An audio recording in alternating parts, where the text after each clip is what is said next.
السلام عليكم الشباب نتمنى تكونوا بخير رمضان مبارك الجميع. Alors là on commence par des exercices pour se préparer au contrôle et pour mieux travailler la rotation, c'est-à-dire l'équilibre d'un corps solide autour d'un axe fixe. Et je commence par cet exercice. Cet exercice c'est un exercice qui était déjà fait comme un contrôle fait le groupe scolaire à Nice. Alors la figure ci-dessous représente une tige homogène AB de longueur L et de masse M égale à 150 grammes. La tige peut tourner autour d'un axe fixe delta, horizontal et perpendiculaire à la tige, dont elle passe par le point O, tant que OA, la distance OA, égale à L sur 4. L'extrémité B de la tige est suspendue à un ressort aspire non jointive. Quand la tige est en équilibre, l'axe de ressort forme un angle alpha égal à 30 degrés par rapport à l'horizontale, dont sa dilatation devient delta L égale à 10 cm. La première question, il faut donner les conditions d'équilibre de la tige dans ce cas étudié. La deuxième question, faire le bilan des forces exercées sur la tige. La troisième, il faut donner l'expression du moment de chaque force. La quatrième question, en appliquant le théorème des moments, donner l'expression de telle intensité de la tension du ressort en fonction de sinus alpha, M et G. Et la cinquième question et la dernière, calculer T et en déduire la raideur du ressort. On donne G égale à 10 newtons par kilogramme.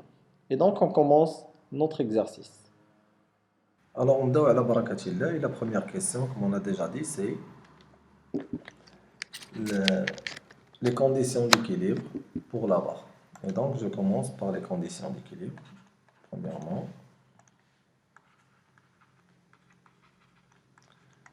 et donc les conditions d'équilibre dans ce cas sont premièrement sigma des moments, des forces extérieures exercées sur la tige égale 0. Et ça c'est pour dire que la tige n'est pas en rotation. D'accord? C'est absence de rotation. Il y a la deuxième condition, sigma des forces extérieures exercées sur la tige égale le vecteur nul. Et ça, c'est pour dire que l'axe de rotation est en équilibre, il n'est pas en mouvement, il n'est pas en translation. D'accord? Alors maintenant, je passe à la deuxième question. Et donc maintenant, on doit faire le bilan des forces. Et donc, je commence le bilan des forces. Bien sûr, le système étudié dans ce cas, c'est la tige.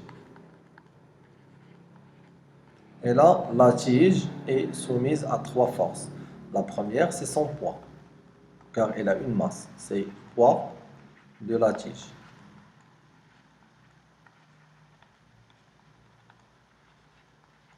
La deuxième force, c'est la réaction de l'axe de rotation. Réaction de l'axe de rotation.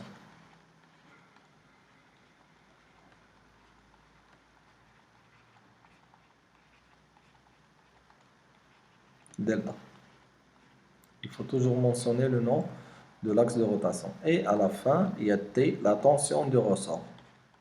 Tension du ressort.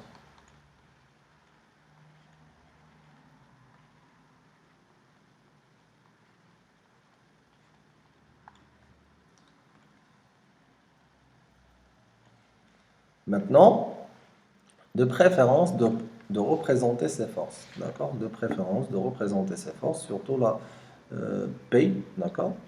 Par exemple, là, on aura la force T. Sera là. Je vais la mettre en rouge. Ça, c'est la force T. Et là, ça va être la force P, bien sûr. P, c'est toujours perpendiculaire, orienté vers là. Alors, j'ajoute, ça, c'est P, le vecteur P. Et ça, c'est le vecteur T. R, c'est le vecteur qui va fermer ce polygone. D'accord? Dans ce cas, R, c'est un vecteur qui sera à peu près orienté vers la gauche, en haut vers la gauche. Maintenant, on passe à la troisième question. Et dans la troisième question, il faut donner l'expression du moment de chaque force. Et donc, je commence par la première force, qui est la force P. Et donc, le moment de cette force, le moment de P, bien sûr par rapport à delta, égale. Alors, je vois bien que P est dans le sens opposé du sens de rotation qui est déjà donné sur l'exercice. Et donc, dans ce cas, ça va être moins P fois la distance qui sépare, la distance qui est perpendiculaire, qui sépare G, ça c'est le point G, le point d'application de la force P, à l'axe de rotation qui est delta, c'est le point O. Et donc, multiplié fois la distance OG. D'après l'énoncé, on sait que, ça c'est pour donner une expression, on sait que OG égale 1 sur 4 L. C'est le quart de la barre, car AB égale à L. C'est la longueur de la tige.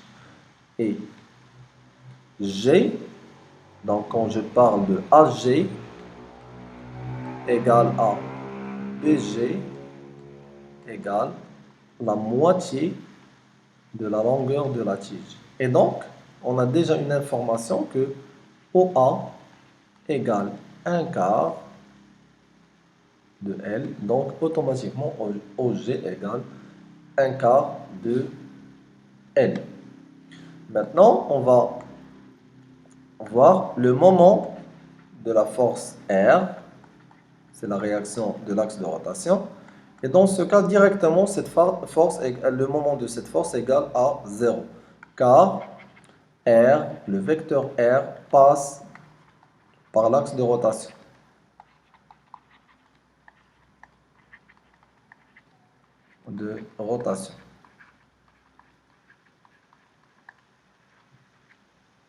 Delta.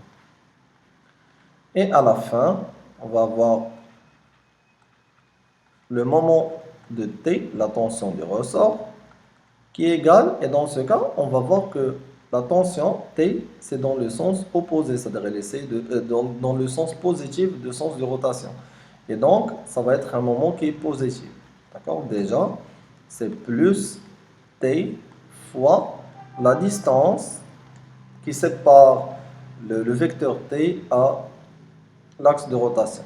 Et donc, bien sûr, on sait que la condition, il faut toujours que cette distance soit perpendiculaire, c'est-à-dire la distance entre la direction de T et l'axe de rotation, la distance doit être perpendiculaire. Il passe par l'axe de rotation et perpendiculaire à la direction. Et pour cela, je vais dessiner la direction de T, d'accord? Je vais prendre à partir de là, je vais essayer de dire, ça c'est la direction de T. Et maintenant, je vais chercher la perpendiculaire et qui passe par l'axe de rotation. Et donc, on va prendre celui-là, d'accord? Et on va dire ça. Et dans ce cas, la distance, c'est ça. Alors ça, à partir de là, je vais effacer l'autre partie. C'est bon. Ça, c'est la distance qu'on va utiliser. Ça, c'est la distance D. Maintenant, j'observe que là, j'ai l'angle alpha. Et donc, là, c'est le même angle, c'est alpha. Entre cette partie et cette partie, je trace ça là, en vert. Alors, on remarque que nous avons un triangle rectangle où il y a l'angle alpha égal à 30 degrés. D'accord? Égal à 30 degrés. Et là, c'est l'hypoténuse de ce triangle. La distance OB. La distance OB, c'est l'hypoténuse. D, c'est le côté opposé à l'angle. Et donc, quand je parle d'opposé et d'hypoténuse, automatiquement, on va utiliser la relation sinus alpha égale à l'opposé, c'est D, sur l'hypoténuse, c'est sur OB. Et c'est ce qu'on va utiliser. Et donc, je vais écrire ça en vert avec D égale à OB fois sinus alpha. Maintenant, je peux remplacer.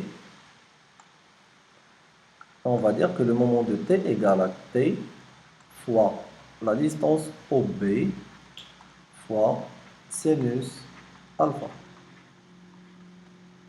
Maintenant, cette distance OB, c'est quelle distance? Alors, on sait bien que AB égale N et BG égale 1 demi N. Et donc, là, on parle de OG. On a déjà dit que OG égale, ici, on a déjà dit, je vais tracer, on a déjà dit que OG égale 1 sur N. Ce qu'on va faire maintenant, c'est juste que je vais calculer cette distance en fonction de L. Et je vais écrire ça, en vert toujours, avec la distance OB qui est égale à la distance OG plus GB. Et on a déjà dit que OG c'est 1 sur 4 L plus 1 demi L qui va nous donner c'est 3 sur 4 L. Et donc OB égale à 3 sur 4 L. J'ai oublié de mettre 4 ici. Et donc là, on peut donner l'expression finale de T.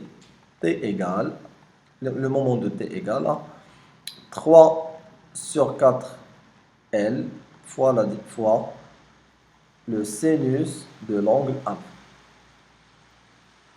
Et c'est. Maintenant, la question suivante, c'est en utilisant le théorème des moments, il faut donner l'expression de T en fonction de M, de G et de sinus alpha. C'est ce qu'on va faire. Et donc là, on va appliquer le théorème des moments. On a tous les éléments nécessaires. Alors, je vais prendre ça un peu. Alors, et je commence.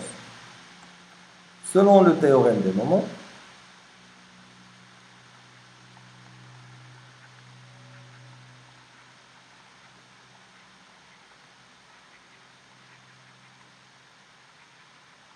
on a dit que sigma des moments égale 0. Donc, le moment de P plus le moment de R plus le moment de T égale 0. Je remplace. On a déjà trouvé que le moment de P égale à moins M fois G fois 1 sur 4 N. Plus le moment de R est nul, plus le moment de T qu'on vient de trouver, c'est T fois 3 sur 4 L fois le sinus alpha.